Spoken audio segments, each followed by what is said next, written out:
Story RH, the podcast that makes a long story short. Welcome to all. History is made of stories. In this episode, we'll be trying to determine whether benchmarking is an efficient practice for resolving problems we face, or not. Who hasn't heard someone ask in a meeting, have you set a benchmark? Or had a consultant brag about their ability to share best practices? Amid all sorts of rankings and best practices, benchmarking now pervades our professional lives. It seems like a good idea to find out how things work elsewhere, and to compare it to what you're doing to determine whether or not you're doing a good job. But is it really? The pros and cons of benchmarking? What's the story? First, let's take a closer look at the word and what it means. Benchmarking is about comparing yourself or your company to the model or reference in a field.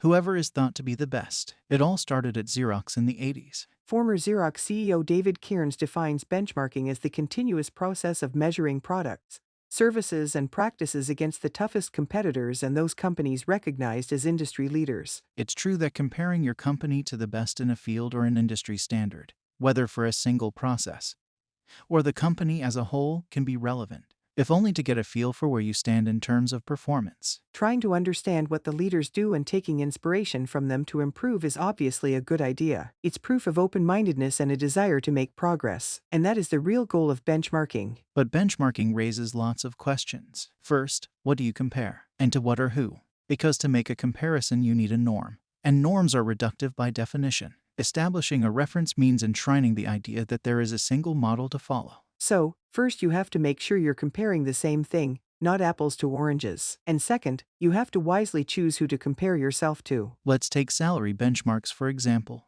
Do two positions with the same name at two different companies necessarily involve the same responsibilities?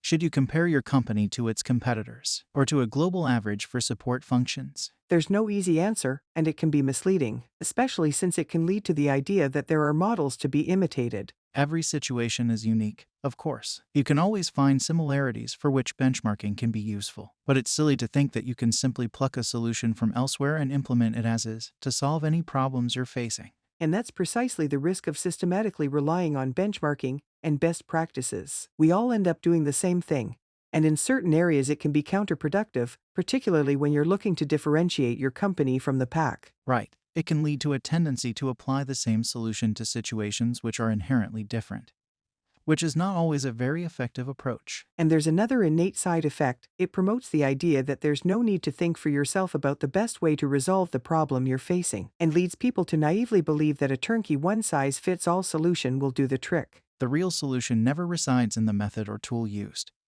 It's about the intelligence put into how you use it, and a little nuance and critical thinking can have a big positive impact. To recap, comparing your company to others and doing research into how they operate is useful if it's a source of inspiration and encourages open-mindedness. But if benchmarking becomes a dogma upon which you rely regardless of circumstances in the hopes of finding ready-made solutions you can simply reproduce, it can have the opposite effect. In short, benchmarking, like most things, comes with pros and cons. Is that right? Exactly right. Way to make a long story short.